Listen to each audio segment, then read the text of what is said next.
हाँ तो स्टूडेंट्स, आज कक्षा 10 के लिए विषय विज्ञान, उपविषय रसायन विज्ञान, पाठ 2 अम्ल, क्षार एवं लवण, और ये वीडियो का भाग 1 है। इस पाठ में जो नाम दिया हुआ है अम्ल, क्षार एवं लवण, तो बच्चों पाठ के नाम से ही एक प्रश्न दिमाग में आ जाता है कि इस चैप्टर में अम्ल, क्षार और लवण की बात चलेगी। अब जैसे कि पाठ का ही नाम है, किंतु हमें पता भी होना चाहिए अम्ल, क्षार, लवण क्या है। अब अम्ल, क्षार, लवण पढ़ना तो है, किंतु इसमें कुछ शब्दावली यूज होगी, और वो शब्दावली कौन कौन सी यूज होगी, जैसे कि वैद्युत अपघट्य, वैद्युत अपघटन, वियोजन, आयनन, इस प्रकार के शब्दावली प्रयोग होगी। कुछ उसकी बात कर लेंगे, और मुख्य बिंदु में मैंने थोड़ा इंडिकेट भी किया है। और इस अम्ल, क्षार, लवण को समझाने के लिए एक स्वांटे आर्हिनिस नाम के वैज्ञानिक का नाम भी आएगा। उन्होंने क्या अपनी प्रस्तावना रखी है अम्ल, क्षार के बारे में, वो बताएंगे। अम्ल एवं क्षार, इनकी क्या परिभाषा सामान्य है, किताबी परिभाषा क्या है, जो केमिस्ट्री बेस पर मान्य है, लैब के अंदर जो वास्तविक स्थिति में हम अपने जीवन की परिरक्षा भी कर सकते हैं, उसकी बात करेंगे। गुण, अम्लों के गुण, क्षारों के गुण, लिटमस पेपर नया वर्ड आएगा, उसकी बात करेंगे। और इन अम्ल और क्षार पदार्थों को कैसे पहचान करें, इस पर एक हम प्रयोग भी करके बताएंगे। तो बच्चों, नाम से ही स्पष्ट है अम्ल, क्षार, लवण। तो अम्ल क्या हैं, पहले इस बात की बात करते हैं। बच्चों, आपने संतरा, नींबू, इमली ऐसे खट्टे पदार्थ खाए होंगे, और आपको पता है इनका स्वाद खट्टा होता है। तो जो पदार्थ स्वाद में खट्टे होते हैं वे अम्ल कहलाते हैं। ठीक, जो स्वाद में खट्टे होते हैं पदार्थ वे क्या कहलाएंगे, अम्ल कहलाएंगे, या उनके अंदर जो पदार्थ उपस्थित होता है वह अम्लीय प्रकृति का होता है। अब एक बात आएगी क्षार की। ये क्षार क्या है, तो आपने कभी जामुन, अमरूद, ठीक, और आंवला ये खाए होंगे। और यदि इन वृक्षों के छाल या पत्ते भी खाए जाएं, चबाए जाएं, तो आपने कभी ये महसूस किया कि हमारा मुंह का स्वाद या मुंह की स्थिति कैसे हो जाती है इनको सेवन करने के पश्चात।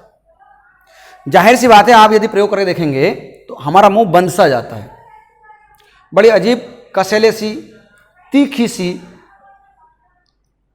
प्रकृति हमारे मुंह के स्वाद की हो जाती है, और कभी कभी तो कड़वा भी हमें महसूस होता है। तो वे पदार्थ जो स्वाद में तीखे, कड़वे या कसैले होंगे उनको क्षार कहेंगे। ठीक, तो मैंने अभी आप एग्जाम्पल दिया था जामुन, या जामुन के रस में जो स्वाद है वो कैसा है, बकबका होता है, कसैला होता है, मतलब इसमें क्षार प्रकृति उपस्थित है। ऐसे ही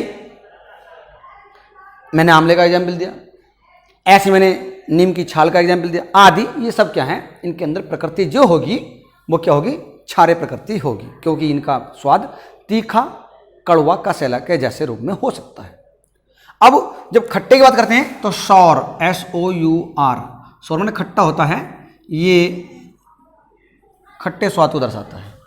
इंग्लिश में सौर कहते हैं खट्टे को। ये होता है बिटर, कड़वा, BITTER। इसमें कसैले की बात भी आ जाएगी, कड़वे की बात भी आ जाएगी, और तीखे बात भी आ जाएगी।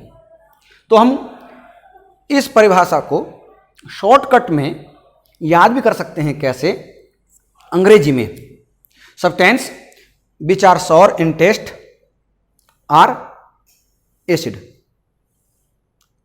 पदार्थ जो स्वाद में खट्टे होते हैं वे अम्ल होते हैं।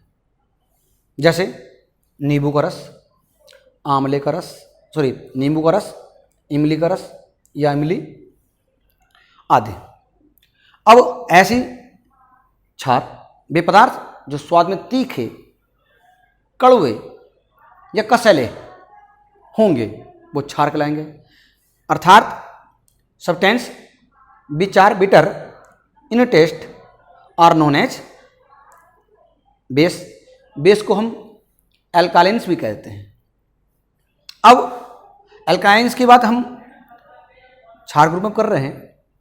अब बच्चों जैसे नाम में ही स्पष्ट है चैप्टर 2 में अम्ल क्षार लवण। लवण क्या होगा? जब अम्ल और क्षार जब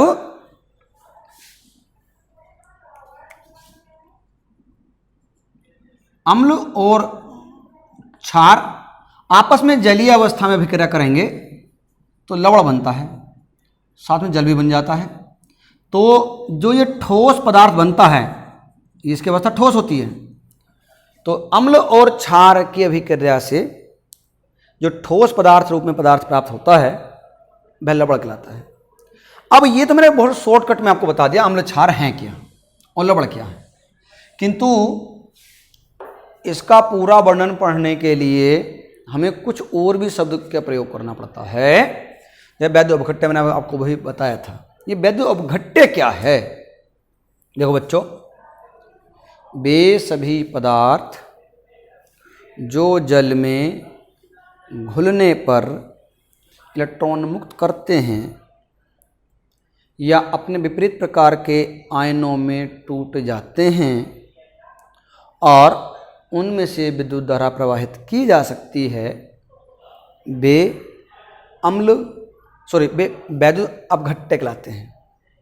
और ठोस अवस्था में तो इनमें विद्युत का प्रवाह नहीं हो सकता, किंतु जलीय अवस्था में विद्युत का प्रवाह हो जाता है, क्योंकि जलीय अवस्था में आकर के वे आयनों में टूट जाते हैं और आवेश प्रवाह होता है, और आवेश प्रवाह की दर को ही हम विद्युत धारा कहते हैं।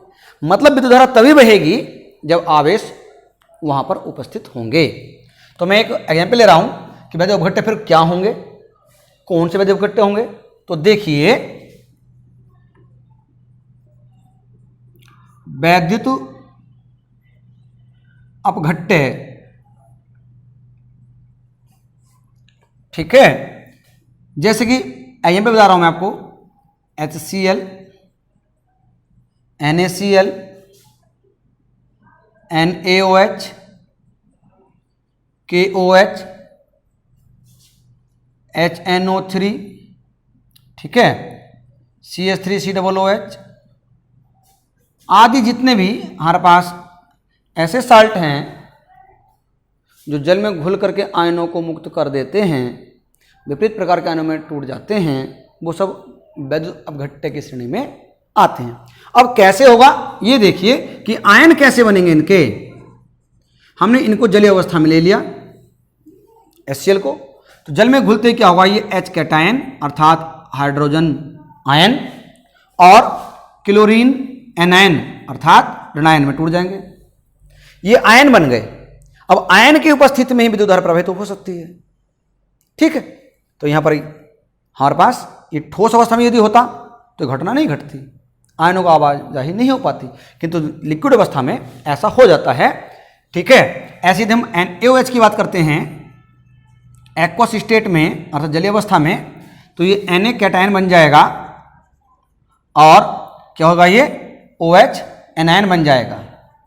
ऐसे हमारे पास बहुत सारे एग्जाम्पल आएंगे, हम इनको एक्वस स्टेट में जलीय अवस्था में वियोजित करके दिखा देंगे। ये वैद्य अपघट्य की बात तो हुई यहां तक। और वैद्य अपघट्य में जो प्रक्रिया, ये आयनों के वियोजन हो रहा है, अपघट्य टूट रहा है विपरीत प्रकार के आयनों में, इस घटना को बोलते हैं वैद्य अपघटन। इस घटना को हम स्वांटे आर्हेनियस की लैंग्वेज में वियोजन या आयनन भी कहते हैं। अब किसी पदार्थ का आयनों में टूटना आयनन कहलाता है। किसी पदार्थ का आयनों में टूटना, वो भी किस अवस्था में, जलीय अवस्था में, एक्वस स्टेट में। तो ये बात हमारी यहाँ तक करने के बाद हमें एक बात और ध्यान रखनी पड़ेगी कि वैद्युत अपघट्य वास्तव में सभी प्रायोगिक अपघट्य ऐसे नहीं होते कि जल में घुलते ही वो अपने सभी आयनों को मुक्त कर दें। कुछ तो ऐसे होते हैं कि जो पूर्ण रूप से आयनों में विभक्त हो जाते हैं, किंतु कुछ नहीं हो पाते पूर्ण रूप से। जो पूर्ण रूप से आयनों में विभक्त हो जाते हैं, वियोजित हो जाते हैं, उन्हें बोलते हैं प्रबल वैद्युत अपघट्य। प्रबल वैद्युत अपघट्य। और जो पूर्ण रूप से आयनों में वियोजित नहीं हो पाते हैं, उनका कुछ ही अंश आयनों में टूट पाता है, उनको बोलते हैं दुर्बल वैद्युत अपघट्य। ठीक। अब प्रबल और दुर्बल कैसे पहचानेंगे, ये वाली बात है। तो बच्चों, प्रबल में आपका HCl, NaCl, ठीक, NaOH, HNO3, ये सब H2SO4, ये ऐसे हैं जो प्रबल वैद्युत अपघट्य हैं। अब मतलब ये जल में घुलते ही अपने लगभग सभी आयनों को पूर्ण रूप से वियोजित कर देते हैं। अब बात करते हैं दुर्बल की। दुर्बल वह होंगे जो जल में घुल करके अपने पूर्ण अणुओं को आयनों में वियोजित नहीं कर पाएंगे। उनका कुछ ही अंश वियोजित होगा और शेष अधिकांश मात्रा में वो अवियोजित रूप में रह जाएंगे, जैसे कि एसिटिक अम्ल। ठीक। अब मैं बोल देता हूं, और CaOH का होल टॉय ले लीजिए और BaOH का होल टॉय ले लीजिए। ये क्या है? ये ऐसी स्थिति में है, ये जल में घुलने पर अपना पूर्ण रूप से आयनन नहीं कर पाते हैं, इसलिए इनको दुर्बल वैद्युत अपघट्य के नाम से जानते हैं। अब अगली बात हम इससे आगे करेंगे बच्चों कि ये वैद्युत अपघट्य के बारे में, ये आयनन का सिद्धांत दिया किसने था, आयनों में टूटने की बात की किसने थी। तो स्वांटे आर्हिनियस नाम के साइंटिस्ट ने ये आयनन का सिद्धांत दिया था और ये 1884 ईस्वी में दिया गया था। उन्होंने ये कहा था जब किसी पदार्थ को विलीन अवस्था में लाया जाता है तो वह अपने विपरीत प्रकार के आयनों में टूट जाता है। इस घटना को हम आयनन कहते हैं। और जितने समान रूप से धनायन होते हैं उतने ही ऋणायन होते हैं। जो प्रबल वैद्युत अपघट्य होते हैं उनका आयनन अधिक होता है और जो दुर्बल प्रकृति के वैद्युत अपघट्य होते हैं उनका आयनन कम होता है। आयनों को हम उनके वियोजित अणुओं की संख्या और कुल अणुओं की संख्या के अनुपात में लिख सकते हैं और इस घटना को बोलते हैं आयनन की मात्रा। आयनन की मात्रा किस रूप में? किसी पदार्थ में कुल कितने अणु हैं, कुल अणुओं की संख्या जो आयनन के लिए तैयार हैं और उसमें से कितने आयनों में वियोजित हुए, अर्थात वियोजित अणुओं की संख्या जहां ज्ञात की जाएगी अर्थात रेशियो में ली जाएगी, उस घटना को बोलते हैं आयनन की मात्रा। और प्रबल वैद्युत अपघट्यों की आयनन की मात्रा अधिक होती है और दुर्बल वैद्युत अपघट्यों की आयनन की मात्रा कम होती है। ठीक। चलिए हम इस आयनन की मात्रा को प्रतिशत में भी लिख सकते हैं। हम कक्षा 10 के स्तर पर केवल स्वांटे आर्हेनियस के सिद्धांत के 1, 2, 3 और 4 जो पॉइंट मैंने अभी आपको बताया, ये वाला पढ़ा दी मैंने इसमें। अब अम्ल और क्षार, इनकी सामान्य परिभाषा के बारे में बात करता हूं आपसे। मैंने अभी चैप्टर स्टार्ट करने से तुरंत बताया था पहले ही क्या कि अम्ल क्या होते हैं, क्षार क्या होते हैं, लवण क्या होते हैं, किंतु मैं अम्ल यहां पर दोबारा रिपीट करना चाह रहा हूं। सामान्य परिभाषा जो मैंने अभी बात की थी मैं दोबारा समझाना चाहूंगा। यहां पर वजह है, अभी बताते हैं। सामान्य परिभाषा क्या होगी? देखिए, वे पदार्थ जो स्वाद में खट्टे होते हैं, स्वाद में खट्टे होते हैं, उन्हें अम्ल कहते हैं। ठीक है। और अम्ल के लिए है ये। अब क्षार की बात करते हैं। ठीक है। क्षार वे होते हैं जो स्वाद में तीखे, कसैले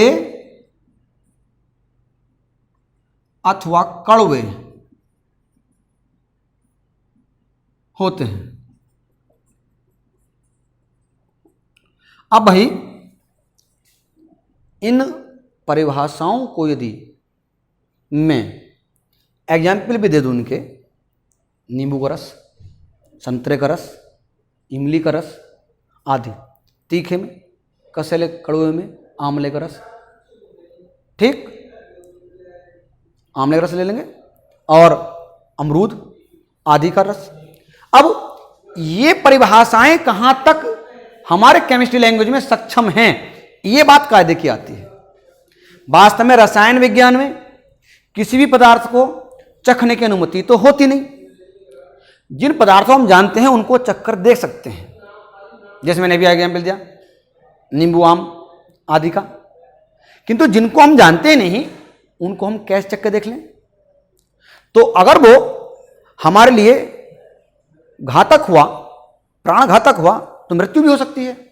फिर केमिस्ट्री में कैसे इन पदार्थों को पहचाने कि कौन सा अम्ल है और कौन सा क्षार है, बिना टेस्ट किए, ताकि हमारा जीवन भी सुरक्षित रहे। तो एक बात यहां पर आएगी लिटमस पेपर की। लिटमस पेपर क्या होता है भाई? लिटमस पेपर एक प्रकार का सूचक है जिससे यह पता लगता है कि कौन सा पदार्थ अम्ल है और कौन सा क्षार है। अब लिटमस पेपर क्या होता है? प्रश्न दिमाग के दिमाग में यह आ गया होगा। बच्चों, बनाने का तरीका तो मैं आपको हिंट में बता देता हूं, परंतु हम यहां पर केवल दो प्रकार के लिटमस पेपर बताएंगे भी हम।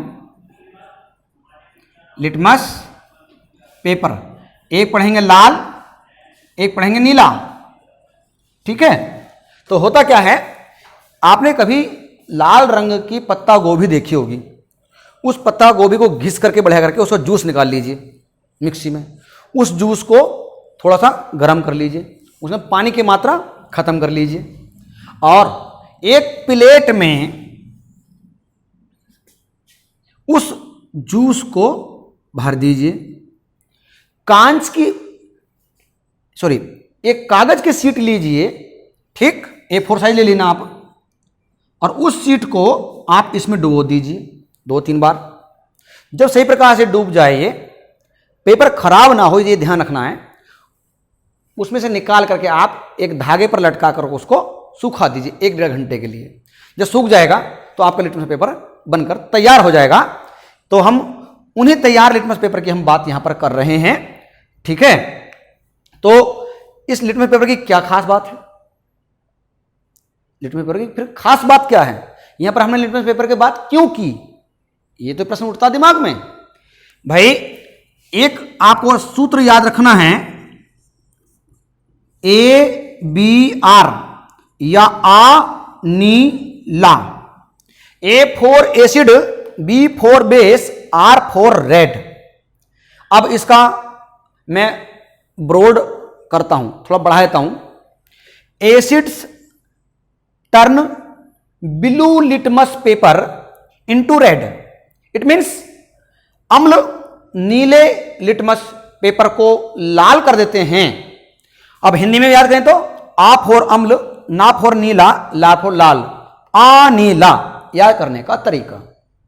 अब जब हम किसी अम्लीय पदार्थ में इस लाल लिटमस पेपर को, नीले लिटमस पेपर को डालेंगे तो क्या हो जाएगा? नीले से लाल हो जाएगा। और यदि कहीं क्षार हुआ, यह अम्ल के लिए है, कहीं क्षार यदि हुआ और क्षार में आपने क्या किया, लाल लिटमस पेपर ले लिया और क्षार में यदि मिला दिया, क्या बन जाएगा? ये नीला बन जाएगा। तो मतलब जस्ट इसका उल्टा है, अम्ल नीले को लाल कर देंगे और क्षार लाल को नीला कर देंगे। अब प्रश्न यह दिमाग में उठता है कि हमने लिटमस पेपर तो कभी देखा नहीं। प्रश्न यह उठता है कि लाल से नीला कैसे बनेगा, हम कैसे पहचाने? तो हम इसका एक प्रैक्टिकल करके आपको दिखाएंगे, ठीक है? अब देखो स्टूडेंट, मैंने आपसे कहा था कि हम इसका प्रैक्टिकल करके बताएंगे। भाई हम ये लिटमस पेपर के बारे में तो जानते नहीं है, जो हमने समझाया इतना आपको समझ में आ गया होगा। बट जिस विधि से मैंने लिटमस पेपर बनाना आपको बताया, ये प्रयोग आप घर पर कर सकते हैं, बना सकते हैं। मैं एक तैयार लिटमस पेपर का एक पैड आपको दिखा रहा हूं। ये लिटमस पेपर है और इसमें लिटमस पेपर का एक पूरा समूह है। ठीक, इसमें नीले लिटमस पेपर भी हैं और लाल लिटमस पेपर भी हैं। अब एक सिंपली है हमारे पास जो बिल्कुल लाल रंग का लिटमस पेपर है, ये इस प्रकार की प्रकृति का हो जाएगा। और मैंने जो अम्ल और क्षार की बात की तो मैंने सामान्य लैंग्वेज में कहा था स्वाद में खट्टे अम्ल कहलाएंगे, स्वाद में तीखे कड़वे कसैले क्षार कहलाएंगे। तो बच्चों एक सरल एग्जाम्पल दे रहा हूं, हम एक नींबू लेंगे, पानी में नींबू को घोलेंगे अर्थात उसका रस निकालेंगे, मिला देंगे उसमें, और एक गिलास में हम क्या लेंगे, साबुन या सर्फ का पानी ले लेंगे। आप मेरे साथ प्रयोग कर घर पर बैठकर कर सकते हैं ये, और घोल बना लेंगे। साबुन का घोल क्षारीय प्रवृत्ति का होता है। ठीक, तो मैंने अब क्षारीय प्रवृत्ति के साथ साथ बच्चों एक पदार्थ आपके सामने मैं दिखा रहा हूं, इसका नाम है सोडियम हाइड्रोक्साइड NaOH। मैंने यहां पर एक अभी पीछे भी लिख के दिखाया था, दोबारा लिख के दे देता हूं आपको मैं, NaOH सोडियम हाइड्रोक्साइड। जब जल में घुलेगा ये तो ये Na कैटायन और OH एनायन में आ जाएगा। और ये बात जो हम बता रहे हैं स्वांटे आर्हेनियस ने बताई थी कि क्या जो पदार्थ जल में घुल करके H कैटायन दे दे, समझ रहे हो, जो पदार्थ जल में घुल करके H कैटायन दे दे वहां पर अम्लीय प्रकृति होगी, और जो पदार्थ जल में घुल करके OH एनायन दे दे अर्थात हाइड्रोक्सिल समूह आयन दे दे वहां पर क्षार प्रवृत्ति होगी अर्थात वह पदार्थ क्षारीय होगा। अब भाई केमिस्ट्री में कुछ पदार्थ हो याद भी करना पड़ता है, उनकी प्रकृति क्या है ये भी पढ़ना पड़ता है, सीखना पड़ता है। तो आपको ये सीखना है कि ये जो सोडियम हाइड्रोक्साइड है ये क्षारीय प्रवृत्ति का है। मैंने यहाँ लिख के दिखाया, और वो बात के लिए मैंने ये आपका एक सब्सटेंस दिखा रहा हूं। बच्चों ये सब्सटेंस इस प्रकृति का होता है, यदि इसका जलीय सिस्टम अर्थात जल की अवस्था में इसका पदार्थ यदि हमारे शरीर पर गिर जाए तो समझ लीजिए हमारे शरीर में फपोले पड़ जाएंगे, और फपोले पड़ने के बाद क्या होगा, हमारा शरीर जिस तरह से जलने पर जल फूल जाता है ऐसी स्थिति में ये इस प्रकार के से फ्लैक्स होते हैं अर्थात इसके कण होते हैं। ठीक, इस कण को जब हम जल में घोल देंगे तो क्षारीय प्रवृत्ति का एक द्रव बन जाएगा, और जो द्रव बनाएंगे मैं अभी बना हुआ आपको दिखा रहा हूं, जो तैयार मेरे पास है वो तैयार देखिए, ये द्रव मैंने लैब से ले लिया है, ये NaOH का द्रव सॉल्यूशन है। ठीक, अब मैं जब इसमें लिटमस पेपर का प्रयोग करके दिखाऊंगा तो मेरी लैंग्वेज के अनुसार कौन सी, कि अम्ल नीले को लाल करेंगे और क्षार लाल को नीला करेंगे, ये प्रयोग करना पड़ेगा मुझे। तो भाई क्षार तो मेरे पास ये है, मैंने क्षार के लिए एक थोड़ी सी क्षारीय सॉल्यूशन को ड्रॉपर की सहायता से ले लिया, और परख नली में मैंने इसको उड़ेल दिया। ठीक है, अब जो मेरे पास लिटमस पेपर है, ठीक, हम जानते हैं क्षार में केवल लाल लिटमस पेपर क्या होगा, नीला हो जाएगा। ठीक है, तो मैंने ये लिटमस पेपर ले लिया, और इस लिटमस पेपर के लिए मैंने प्रयोग कर लिया इसको भिगोने के लिए, और मैंने इसको पास में लेकर आए, हम इसके थोड़ा ड्रॉपर से बूंद डाल देते हैं।